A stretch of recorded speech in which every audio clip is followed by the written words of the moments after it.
Hujambo popote ulipo Afrika na kote duniani. Tunakukaribisha kwa idhaa mpya kabisa na idhaa yako. Hii ni idhaa ya Kiswahili ya Afrika, sauti ya Mwafrika. Haya ni matangazo maalum ambayo yanaangazia matukio muhimu barani. Tumekuandalia taarifa mbalimbali ikiwemo sanaa, uongozi, afya, teknohama, michezo pamoja na mazingira. Lakini muhimu zaidi ni kwamba huu ni ukumbi wako ambapo sauti yako inasikika, inaheshimika na vile vile inakuwa ni ya muhimu sana katika matangazo yetu ya kila siku. Lakini muhimu zaidi ni kwamba huu ni ukumbi wako ambapo sauti yako kama Mwafrika inasikika, inaheshimiwa na kupewa nafasi. Jina langu ni Anne Ngugi. Andamana nasi kwenye ukurasa wetu wa Facebook, YouTube, X na TikTok. Tafuta idhaa ya Kiswahili ya Afrika. Karibu mpenzi msikilizaji, tuandamane. Hii leo tunaangazia kongamano la Muungano wa Afrika na Muungano wa Ulaya uliokamilika nchini Angola wiki hii. Nini majaliwa yake kwa bara Afrika? Kwa hayo na mengine zaidi, kaa nasi. Lakini kwanza tupate muktasari wa matukio mengine barani naye mwenzangu Angela Ngendo. Wasichana 24 waliotekwa nyara wiki moja iliyopita kutoka shule yao katika jimbo la Kebbi kaskazini mwa Nigeria wameachiwa huru. Rais wa Nigeria Bola Tinubu amepongeza maafisa usalama kwa kuweka juhudi kuwakomboa wanafunzi hao. Licha yao kukombolewa, wengine zaidi ya 300 hawajulikani waliko baada ya kutekwa nyara na genge lisilojulikana kutoka shule ya Kikatoliki jimbo la Niger kaskazini mwa Nigeria. Zaidi ya wanafunzi 1000 wametekwa nyara nchini Nigeria na makundi tofauti yenye silaha.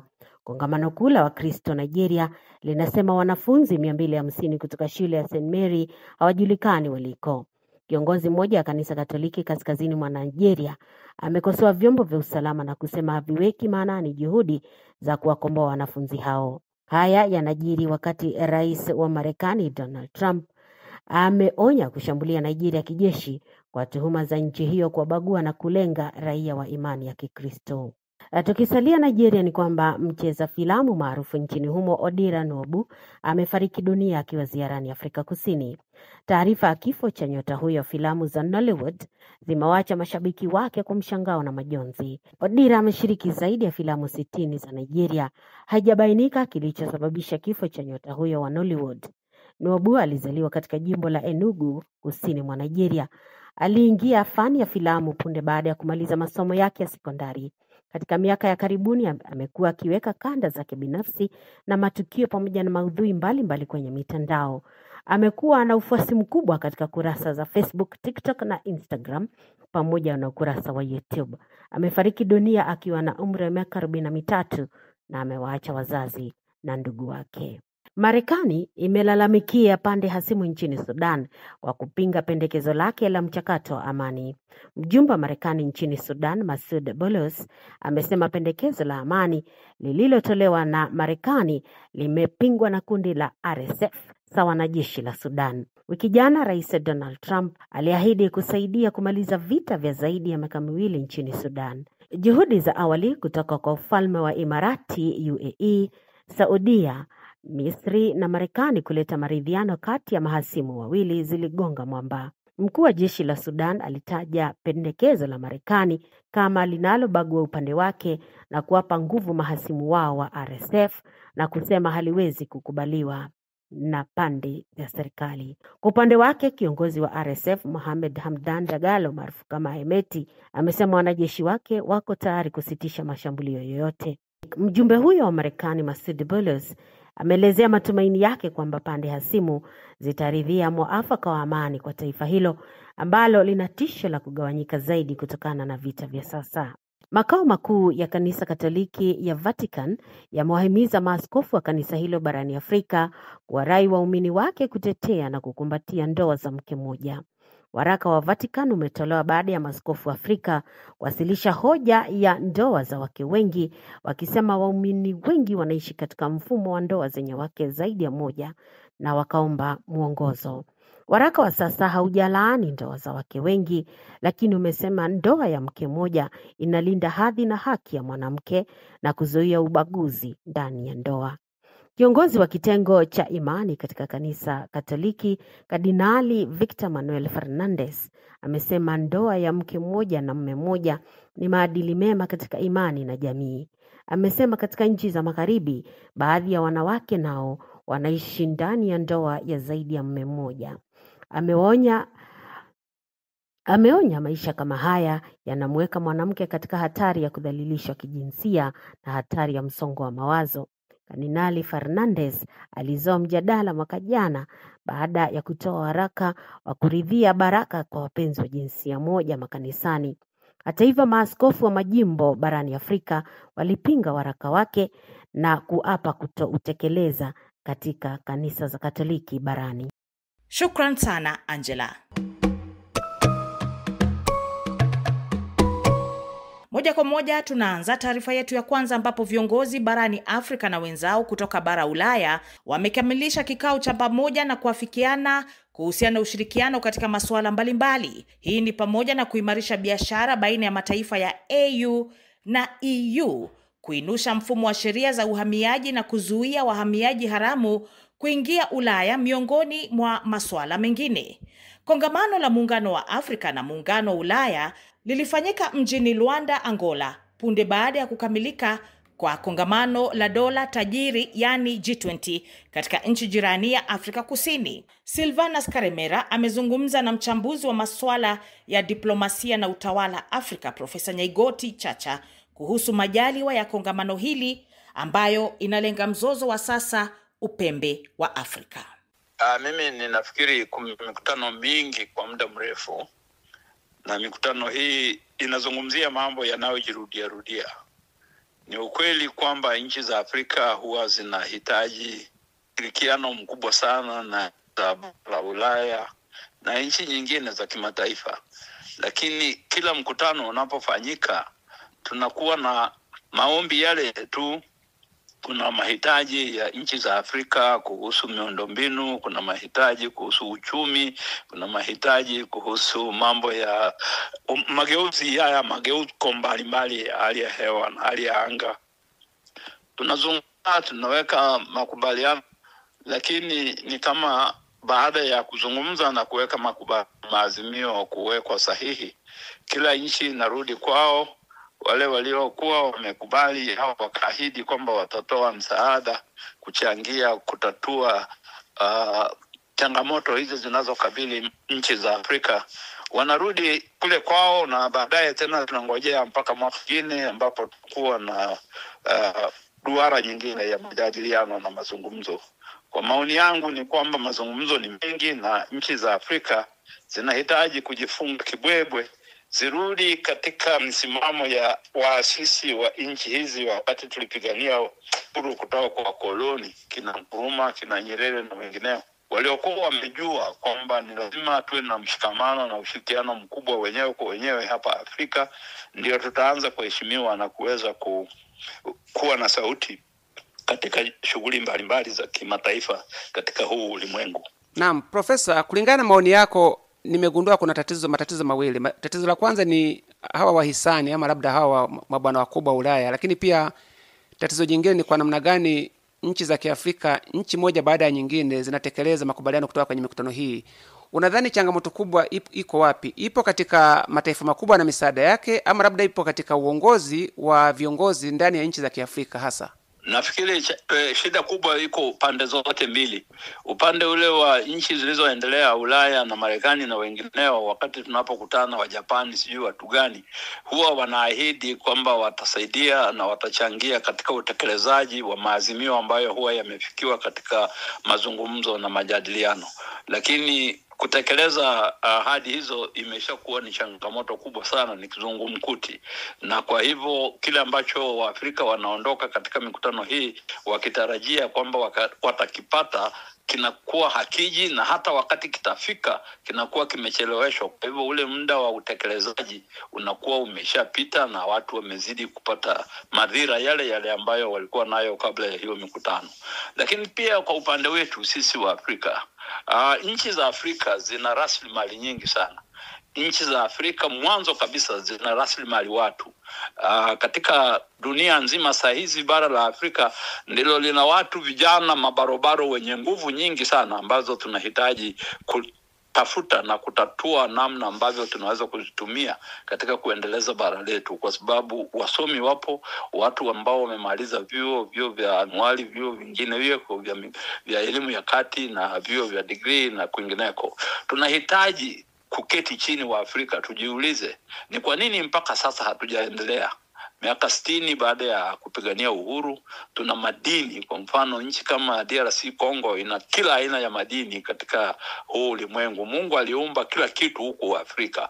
Kwa nini hatujaendelea? Nafikiri hili ni swala ambalo linahitaji kongamano kubwa sana la watu wenye maarifa wa kujiuliza na kutafakari. Chanzo hasa cha matatizo yetu katika bara la Afrika ni sisi wenyewe. Sisi wenyewe kutotekeleza majukumu yetu, kutoweza kuwawezesha raia wetu kutekeleza majukumu yao pasipo bugudha. Umegusia pia swala la G20, mataifa haya tajiri sana. Tumeshuhudia kwamba katika mkutano ambayo inafanyika hata hii Afrika Kusini, bara Afrika inakwenda pale kama bara, kama mtazamaji tu. Inakuwaje bara lenye watu zaidi ya bilioni 1.5, kilomita za mraba milioni 30, kama ulivyosema asilimia zaidi ya 70 hivi ni vijana wenye rasilimali nguvu na kazi na nini? Inakuwaje basi bara kama hilo likaingia G20 kama mtazamaji na matokeo yake maazimio yanachukuliwa pale, lakini ni kama hayaleti tija katika maisha ya Waafrika?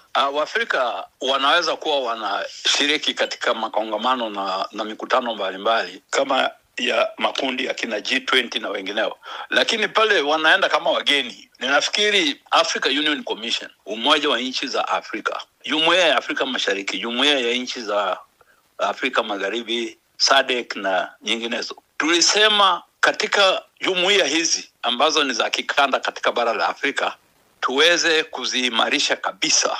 Alafu baadaye tunapokutana Addis Ababa au kokote kule kama nchi za Afrika, tuwe tuna msemo wetu na msimamo yetu na sauti yetu, ili nchi hizi nyingine ambazo zinatubagua katika mikutano hiyo ya G20 na kwingineko pia iwe inakuja kushuhudia namna ambavyo Waafrika tumeshikamana na tumetoa maazimio ya kuleta maendeleo kwa Afrika wenyewe. Kila mara tunakutana kuzungumza tu, na tunaporudi katika nchi zetu utekelezaji umekuwa ni changamoto kubwa sana. Kwa hivyo mimi rai yangu ni kwamba Waafrika tuna uwezo wa kuweza kujisimamia wenyewe na sauti yetu ikasikika, na wale ambao huwa wakati mwingine wanatubagua, kwa mfano katika taarifa zinazotolewa mwisho wa kongamano kama la G20, ni lazima waje katika mikutano yetu na washangae kwamba kumbe nchi za Afrika Mashariki kupitia kwa Jumuiya ya Afrika Mashariki zina mshikamano wa nchi zaidi ya sasa hivi nafikiri tunaelekea 10, karibu 10 nchi 10. Tuna mshikamano mkubwa sana, na katika hizi nchi kuna madini ya kila aina, kuna wanyama wa porini wa kila aina, kuna vivutio vya watalii vya kila aina. Kwa nini hatuwezi kuweka nguvu zetu pamoja na rasilimali watu, rasilimali mali ghafi, rasilimali wanyama, rasilimali mifugo, rasilimali ardhi, tukaweza kujizatiti na kujisimamia wenyewe? Hii ndio shida tulionayo. Ni mchambuzi wa masuala ya diplomasia na usalama, Profesa Nyaigoti Chacha. Nchini Tanzania, Waziri Mkuu Mwigulu Nchemba amefanya kikao na waandishi wa habari ambapo ameomba raia wa Tanzania kuweka amani na kutoa nafasi ya maridhiano. Mwigulu kwa mara ya kwanza amekiri vurugu za baada ya uchaguzi zilisababisha maafa na uharibifu mkuu wa mali. Amesema kwa sasa mamlaka haziko tayari kutoa takwimu halisi za watu waliouawa kwenye maandamano. Tanzania imejipata katika njia panda baada ya mashirika ya kimataifa kulaani mamlaka kwa mauaji, kutoweka na kukamatwa kwa wafuasi wa upinzani waliopinga uchaguzi wa mnamo Oktoba 29. Kundi la wanasheria wamewasilisha hoja mbele ya mahakama ya kimataifa ya uhalifu wa kivita kushinikiza wahusika wakuu wa mauaji ya raia walioandamana kuwajibishwa. Huyu hapa Veronica Natalis akiarifu zaidi akiwa Tanzania. Miongoni mwa vitu vinavyoibua mjadala hasa kwenye mitandao ya kijamii na katika mijadala ya nje ya vyombo vya habari na mitandao nchini Tanzania ni kuhusu majibu ya serikali ya Tanzania kupitia kwa waziri mkuu wake Mwigulu Nchemba, aliyepewa nafasi hiyo hivi karibuni katika uteuzi wa viongozi wapya wa serikali ya taifa hilo la Afrika Mashariki. Mwigulu Nchemba alikutana na waandishi wa habari wa Tanzania na walimuuliza maswali kuhusu yale yaliyojitokeza siku ya Oktoba 29 na 30 nchini humo. Baadhi ya waandishi wa habari nchini Tanzania walitaka kujua kuhusu idadi ya watu waliouawa siku hiyo, nani alitoa amri ya kuua raia, na kama serikali inasikiliza maoni. Haya ni baadhi ya maswali hayo. Vyombo vya habari vya Tanzania hatuna pa kusimama. Tunaonekana ni watu wa hovyo ambao hatukufanya kazi yoyote wakati wa uchaguzi, na hii ilitokana na behavior ya taasisi za kiserikali kutuminya, kututisha kwa kila ambacho tulitaka kufanya, na hasa TCRA kutuandikia barua na kukataza hiki na kile na kile. Mkakati wa serikali au ni nini kauli yako Mheshimiwa Waziri Mkuu kuhusiana na taasisi zilizoko chini ya serikali kutuingilia katika editorial independence yetu na kutukataza kufanya kazi yetu ya kitaaluma inavyostahili? Sasa swali langu moja, Mheshimiwa Waziri Mkuu, unafikiri serikali yetu inasikiliza? Naulize kwa sababu early warnings zilikuwa pale ukutani pale, tunakwenda kubaya. Mwenyekiti hapa amesema habari ya utekaji, habari ya watu waliokufa, habari ya watu waliopotea, mpaka na listi zimetolewa. Inavyoelekea serikali imegoma kusikiliza. Mpaka sasa hivi mtaani watu wanalalamika sana kutopata maiti zao. Kwa nini hali inakuwa hivyo? Sisi waandishi wa habari tumeathirika pia. Mmoja wa mwandishi wetu mpaka leo hajapatikana na wamezika nguo. Sawa, tumepata matatizo, madhila yametukuta. Kwa nini watu hawapewi maiti zao? Lakini swali la pili, kuna tuhuma na zinazunguka sana kwenye mitandao. Hata ripoti ya TV moja imesema kwamba kuna kaburi la halaiki. Ukweli ukoje? Kuna kaburi la namna hiyo? Asante mwenyekiti. Lakini majibu ya waziri mkuu hayakukidhi wala kuakisi kile alichoulizwa. Zaidi, alisukumia mzigo tume ya kuchunguza jambo hilo iliyoundwa na Rais Samia Suluhu Hassan, huku akishindwa kuwa muwazi nini hasa anamaanisha katika majibu yake.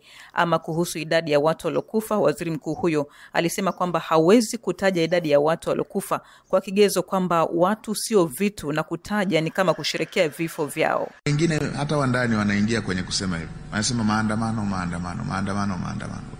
Ukienda kwenye ukweli tu, uwe mkweli mwenyewe. Maandamano yalikuwepo wapi na wapi? Ni vile wenzetu wa vyombo hawana kawaida ya kuweka numbers za umepoteza askari wangapi. Ni wakubwa zetu, mnaweza mkatukumbusha vizuri zaidi. Hivi wakati wa vita vya Idi Amin tulikuwa tunasema kila siku tulikuwa tunatoa orodha ya askari wangapi tumepoteza. Hawasemi. Lakini maandamano ya watu wanaenda na silaha, watu wanakuwa well armed. Ni maandamano.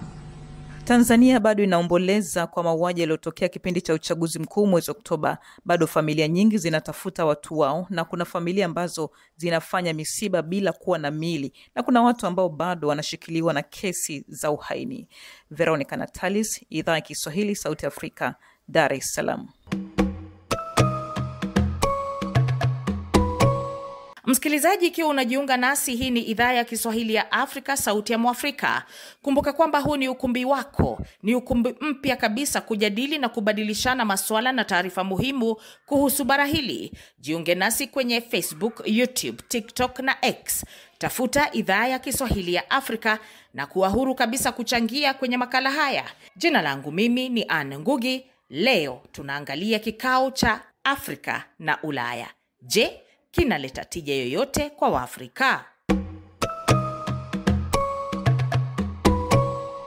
Taasisi ya kudhibiti magonjwa barani Afrika CDC imesema Burundi inashuhudia mlipuko wa ugonjwa wa kipindupindu. Watu 6 wamethibitishwa kufariki dunia kutokana na ugonjwa huo, huku zaidi ya watu 100 wakilazwa hospitalini.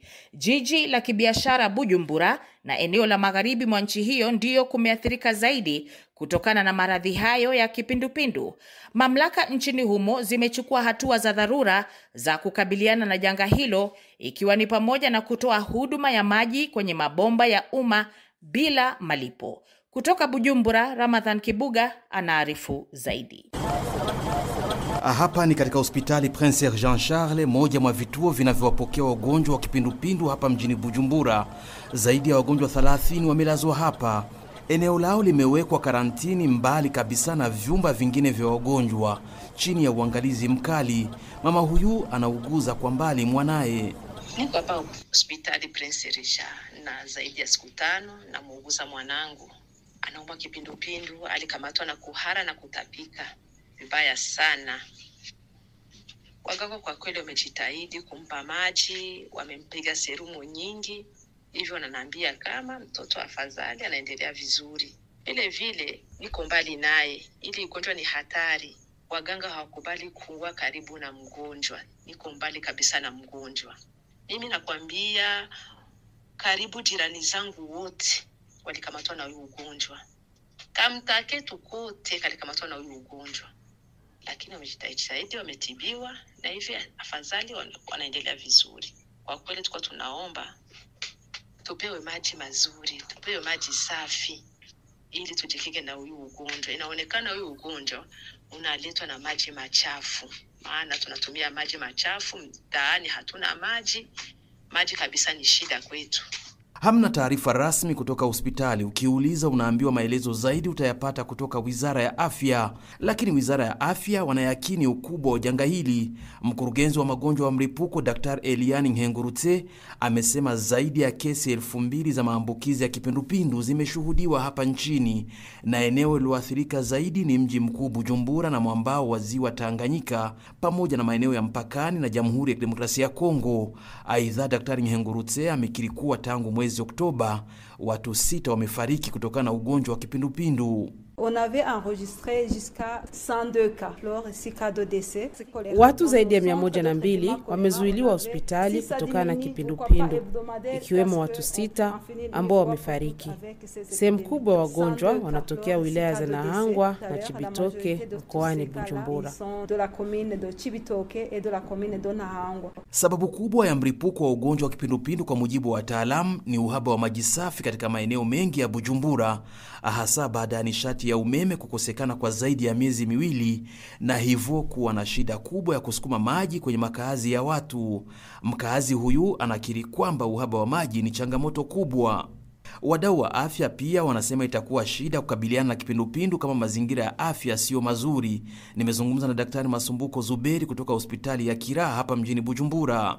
Ugonjwa hatari ambao katika muda wa siku 2, 3, 4 anaweza kupoteza maisha. Na kipindupindu ni ugonjwa hatari, lakini ni ugonjwa mwepesi sana kutibu. Kitu kikubwa sana ambacho kinamwathiri na kupoteza maisha ya upotevu wa maji ya mwili, kwa sababu anaugua anaendesha au diarrhea. Kwa muda mfupi anapoteza maji yake yote ya mwilini, na hiyo inapelekea kupoteza maisha. Tunaita electrolyte imbalance, inapelekea maybe renal failure na kupoteza maisha. Na serikali vile vile ina mkono mrefu katika hali ya kuboresha usafi majumbani, kuboresha usafi katika watu ambapo wamekaa hawana vyoo, wamekaa ambao hawana maji, kuwasaidia kupata vitu lazima kwa ajili ya usafi, ikiwemo sabuni, sana maji. Kutokana na maambukizi hayo makubwa ya kipindupindu, mamlaka zimechukua hatua kadhaa. Gavana wa mkoa wa Bujumbura Aloise Ndaikengurukia amechagiza kuenezwa kwa maji safi pamoja na kuzingatia kanuni za usafi. Zimwe mu ngingo zihuta twafashe harimo bwa mbere kusubira gufata wa mugenzo wo kuramukanya. Tumechukua hatua za dharura. Kwanza, watu kuacha kusalimiana kwa mikono. Tumeagiza kila nyumba iwe na choo kizuri. Kinyume na hilo utaadhibiwa kwa mujibu wa sheria. Pia kila makazi kuwepo na ndoo ya kunawa mikono kama ilivyokuwa wakati wa COVID-19. Tumeomba shirika la Msalaba Mwekundu kuweka tenki kubwa za maji. Mamlaka ya maji nchini nayo kuhakikisha huduma hiyo inapatikana hasa maeneo ya mlipuko, pamoja na kuweka mabomba ya umma bila malipo. Wasabye yuko Regideso ibi byo kurihisha bobanza bakabangira. Mlipuko wa ugonjwa wa kipindupindu sio tu Burundi. CDC wameripoti kwamba nchi kadhaa za Afrika zinashuhudia kuenea kwa janga la kipindupindu, ikiwemo DRC, Angola, Sudan Kusini na Sudan, ambapo taasisi hiyo ya Muungano wa Afrika imetangaza kwamba watu zaidi ya 6700 wameiaga dunia kutokana na kipindupindu tangu mwanzoni mwa mwaka huu. Mimi ni Ramadhani Kibuga, Idhaa ya Kiswahili ya Afrika, Bujumbura.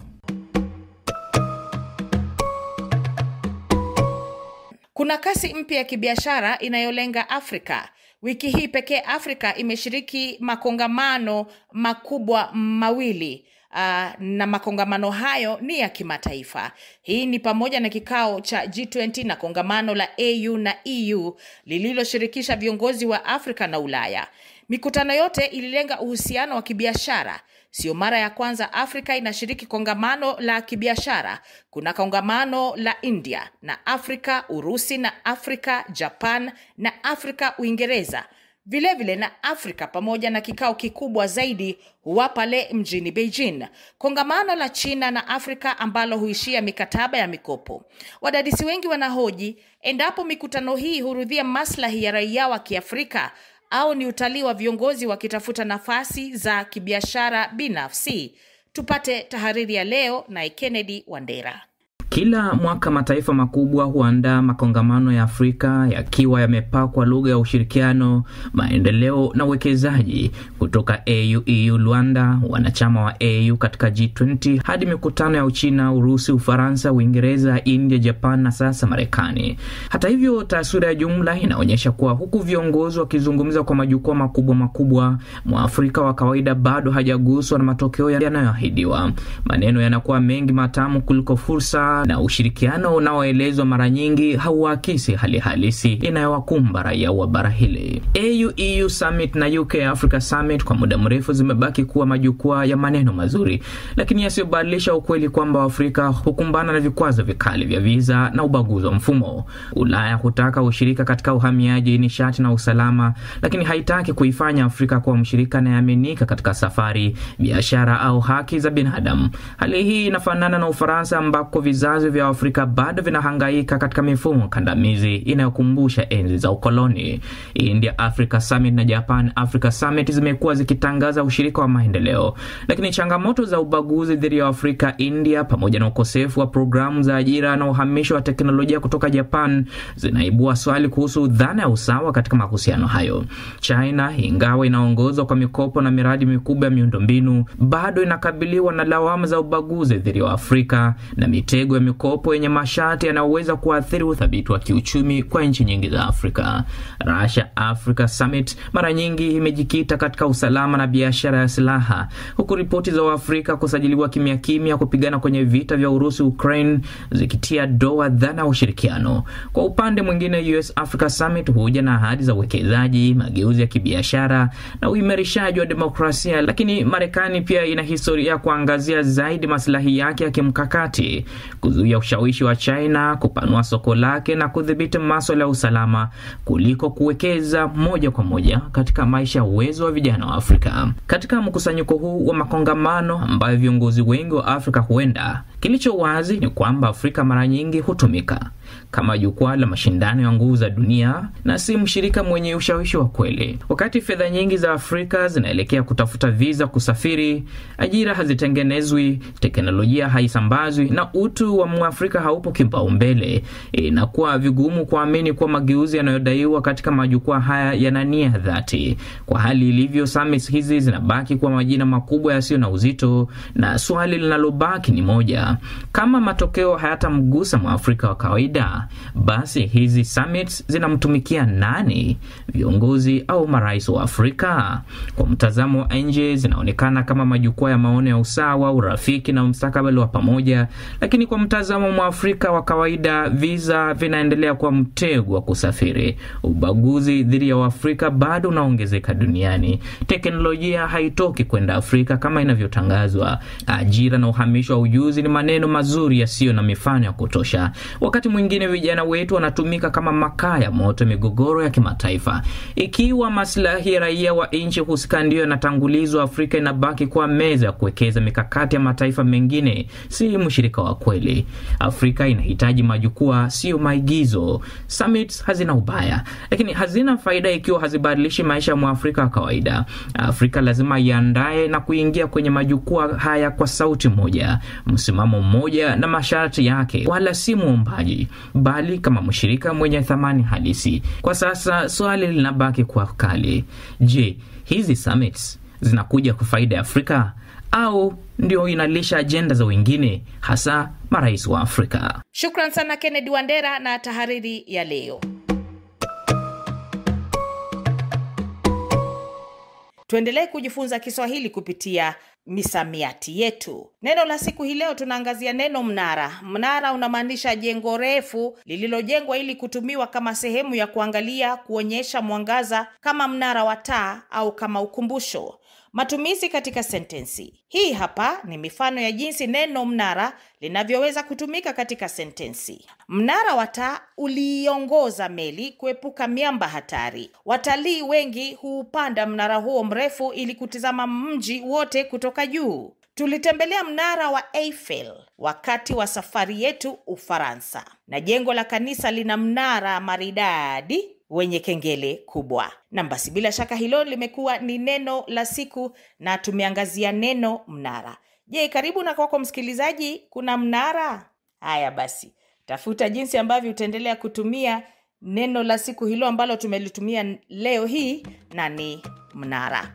Kwa niaba ya kikosi cha idhaa ya Kiswahili ya Afrika, tunatoa shukrani zetu kwa kujiunga nasi na kuchangia kwenye Sauti ya Mwafrika. Tupo kwenye Facebook, YouTube, TikTok na X. Ni hayo tu kwa leo. Jina langu ni Anne Ngugi. Kwaheri.